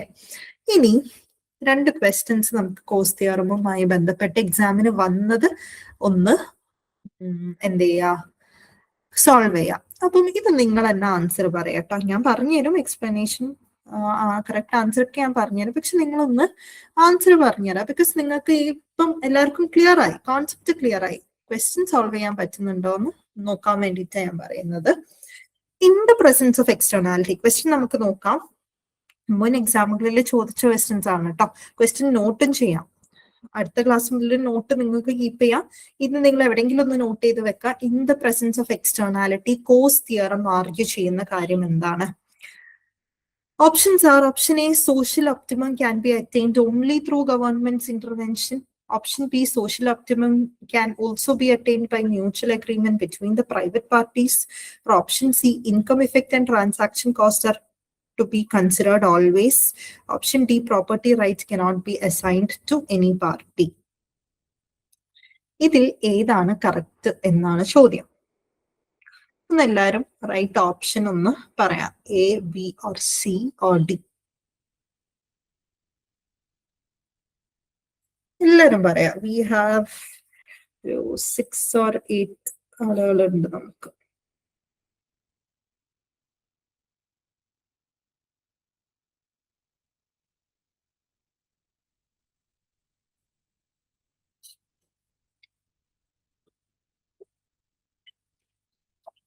യെസ്, സോ എല്ലാരും കറക്റ്റ് ആൻസർ പറഞ്ഞിട്ടുണ്ട്. ഓപ്ഷൻ ബി ആണ്.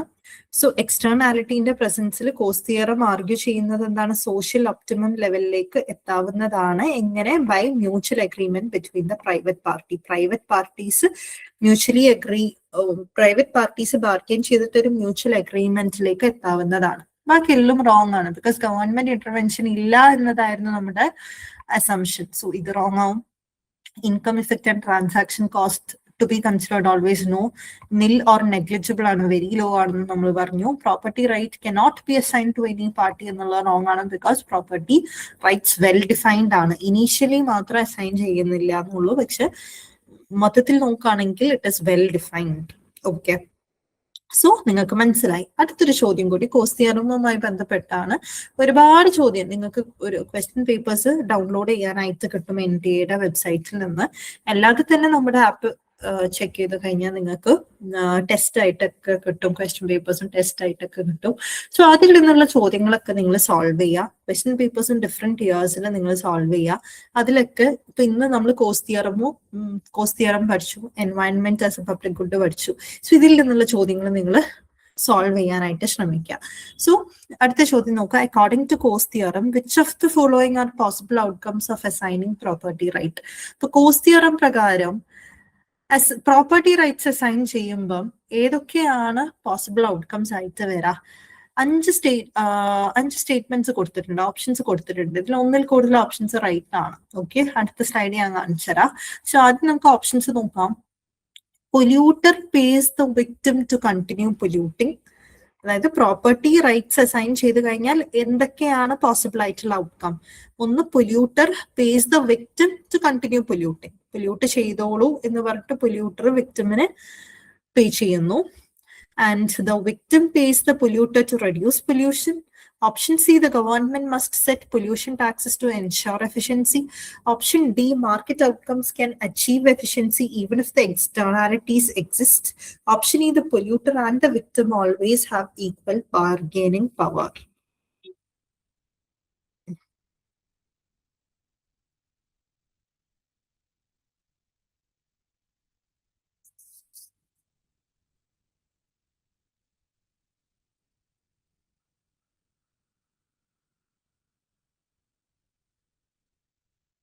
ഏതൊക്കെയാണ് റൈറ്റ് ഓപ്ഷൻസ്? അടുത്ത സ്ലൈഡ് കാണിച്ചു തരാം.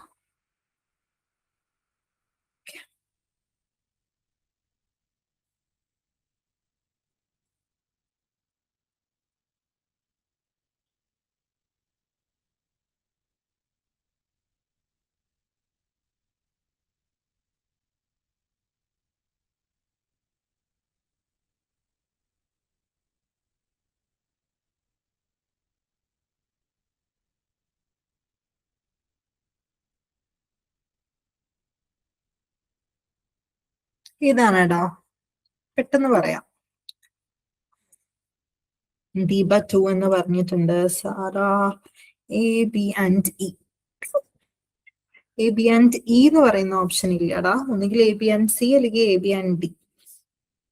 1 or 2 ഒന്ന് സെലക്ട് ചെയ്യാം. ബാക്കിയുള്ളവര് ഒന്ന് അറ്റൻഡ് ചെയ്ത് നോക്കൂ. നമ്മൾ പഠിച്ചു ഇങ്ങനെയാണ് ക്വസ്റ്റ്യൻസ് വരാം. അപ്പൊ ഒന്ന് ചെയ്ത് നോക്കൂ. ഓപ്ഷന്റെ സ്ലൈഡ് കാണണോ?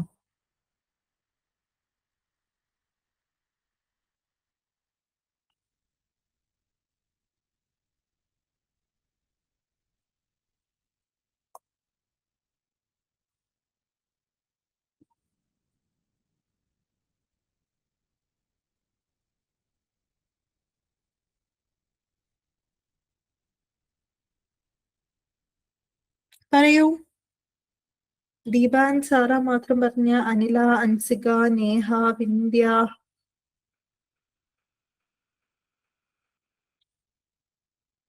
ആൻമരിയ.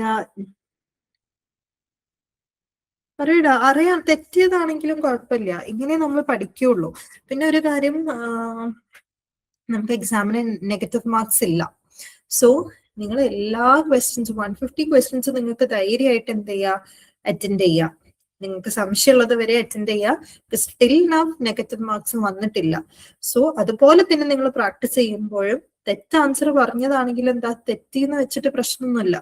നമ്മൾ അത് കറക്റ്റ് ചെയ്ത് കഴിഞ്ഞാൽ പിന്നെ ഒരിക്കലും നിങ്ങൾ മറക്കില്ല. സോ ഒന്ന് അറ്റൻഡ് ചെയ്ത് നോക്കൂ. ഇത്രയും പഠിച്ചില്ലേ നമ്മള്. എക്സാമ്പിൾ വളരെ ക്ലിയർ ആയിട്ട് പറഞ്ഞു. അപ്പൊ ഇതായിരിക്കും പെട്ടെന്ന് ഒന്ന് പറയടാ. Polluter pays the victim to continue polluting. The victim ആണോ പൊല്യൂട്ടറിന് പേ ചെയ്യുന്ന പൊല്യൂഷൻ റെഡ്യൂസ് ചെയ്യാൻ? ഗവൺമെന്റിന് പൊല്യൂഷൻ ടാക്സസ് സെറ്റ് ചെയ്യുന്നുണ്ടോ? ഗവൺമെന്റ് ഇന്റർവെൻഷൻ ഉണ്ടോ? Market outcomes can achieve efficiency. Externality exist ചെയ്യുമ്പോഴും മാർക്കറ്റ് ഔട്ട്കംസ് അവിടെ അച്ചീവ് ചെയ്യാൻ പറ്റുമോ? പൊല്യൂട്ടർ ആൻഡ് വിക്ടിം രണ്ട് ആൾക്കും ഈക്വൽ ബാർഗെയിനിങ് പവർ ആണോ ഉള്ളത്? എന്തായിരിക്കും? ഒന്ന് പറഞ്ഞു നോക്കൂ. എന്തായാലും റെസ്പോണ്ട് ചെയ്യാത്ത? കേൾക്കുന്നില്ലേ എന്നെ? പെട്ടെന്ന് കേൾക്കുന്നുണ്ടോ? ഓഡിബിൾ ആണോ? ഹലോ, ഓഡിബിൾ ആണോ അല്ലേ ഒന്ന് പറയണേ. ഓക്കെ, ഉണ്ട്. A B and D.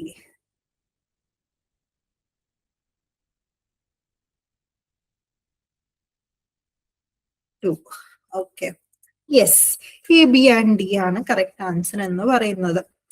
അപ്പം എ എന്ന് പറയുന്നത്, ഇപ്പൊ നേരത്തെ നമ്മൾ കേസ് 1 കേസ് 2 പറഞ്ഞു. കേസ് 1 എന്ന് പറയുന്നത് factory has the right to pollute. Case 2 എന്ന് പറയുന്നത് fisherman have the right to clean water. അപ്പൊ ഇത് തന്നെയാണ് നമ്മൾ ഫസ്റ്റ് രണ്ട് ഓപ്ഷൻസ് എന്ന് പറയുന്നത്.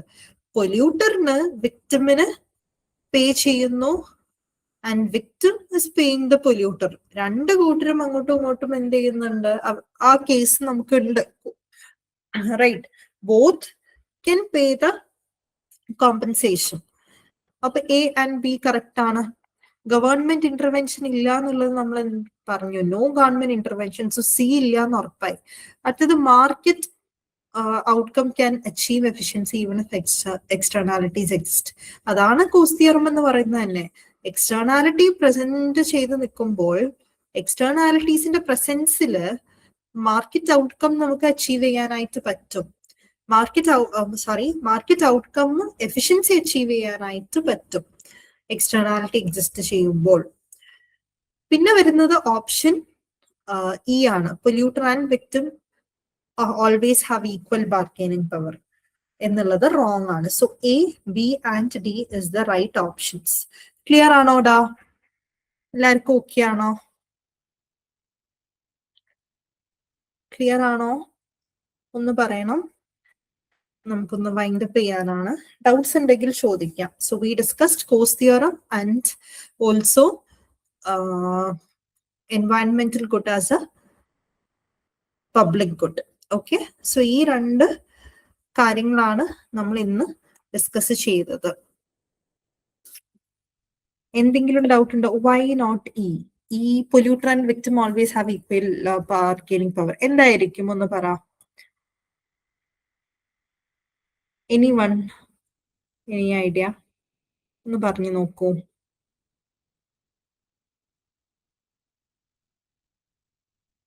എന്തായിരിക്കും? Polluter and victim always have equal bargaining power. അത് റോങ് ആവാനുള്ള കാരണം ആർക്കെങ്കിലും ഐഡിയ ഉണ്ടോ?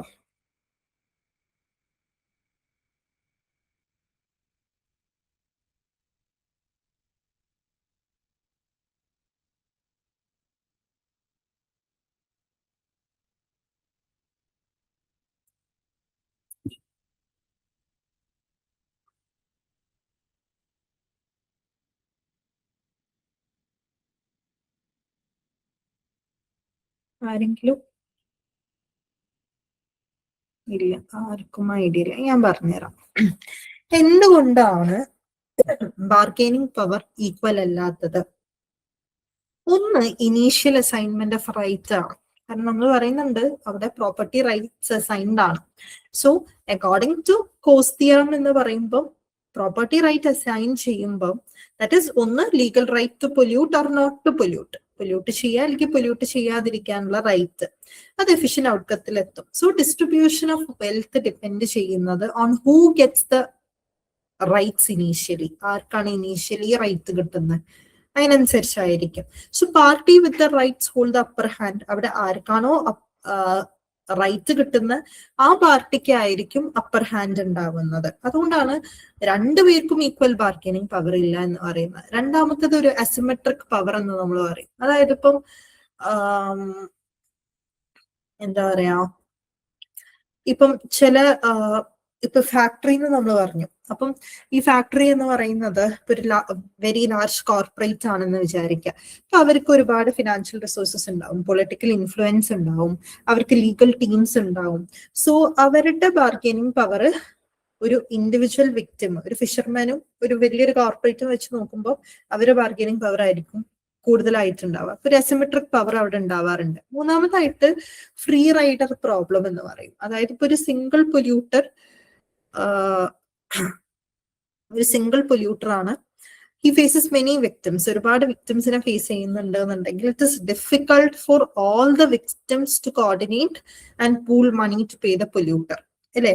അതായത് ഒരുപാട് വിക്ടിംസ് ഉണ്ട്, ഒരു സിംഗിൾ പൊല്യൂട്ടർ ആണുള്ളതെന്നുണ്ടെങ്കിൽ ആ വിക്ടിംസിന് എല്ലാവർക്കും കൂടി കോർഡിനേറ്റ് ചെയ്ത് മണി പൂൾ ചെയ്തിട്ട് ആ പൊല്യൂട്ടറിന് കൊടുക്കാൻ, കോമ്പൻസേറ്റ് ചെയ്യാൻ ബുദ്ധിമുട്ടായിരിക്കും. സോ പൊല്യൂട്ടർ ഓഫൺ ഹോൾഡ്, പൊല്യൂട്ടറിന് ഒരു മോണോപോളി പവർ ഉണ്ടാവും ആ ആക്ടിവിറ്റിയിൽ. പക്ഷെ വിക്ടിംസ് ഫ്രാഗ്മെന്റഡ് ആണ്. നേരത്തെ നമ്മൾ എസംഷനിലല്ലേ പറഞ്ഞത്? Yes, there exist few affected parties. Few affected parties ആണെങ്കിൽ നമുക്ക് ഔട്ട്കത്തിലേക്ക് പെട്ടെന്ന് എത്താനായിട്ട് പറ്റും. പക്ഷെ എഫക്റ്റഡ് പാർട്ടീസ് ലാർജ് ആണെന്നുണ്ടെങ്കിൽ ഒരു അഗ്രിമെന്റിലേക്ക് എത്താന്നുള്ളത് വളരെയധികം ബുദ്ധിമുട്ടായിരിക്കും. ബിക്കോസ് ട്രാൻസാക്ഷൻ കോസ്റ്റ് അവിടെ കൂടും. എല്ലാവരുടെ കയ്യിൽ നിന്ന് പണം പിരിച്ച് ആ കോമ്പൻസേഷൻ എടുക്കുക, കോർഡിനേറ്റ് ചെയ്യുക എന്നുള്ളത് ഈസി അല്ല. അതുകൊണ്ടാണ്. സോ ഈ കാര്യങ്ങൾ കൊണ്ടൊക്കെയാണ് ബാർഗൈനിങ് പവർ എപ്പോഴും ഈക്വൽ ആവണം എന്നില്ല, ഡിഫർ ചെയ്യാം. It depends on the party. ഞാൻ നേരത്തെ പറഞ്ഞ പോലെ ഈ ഫാക്ടറി എന്ന് പറയുന്ന വലിയൊരു കോർപ്പറേറ്റ് ആണ് എന്നുണ്ടെങ്കിൽ അവർക്കായിരിക്കും അപ്പർ ഹാൻഡ് ഉണ്ടാവാം. പിന്നെ ഇനീഷ്യൽ അസൈൻമെന്റ് ഓഫ് റൈറ്റ് അനുസരിച്ചായിരിക്കും. പിന്നെ ഈ പറയുന്ന ഫ്രീ റൈഡർ പ്രോബ്ലം ഉണ്ടാവും. Okay, so this is all about or these are the reasons why property rights alla.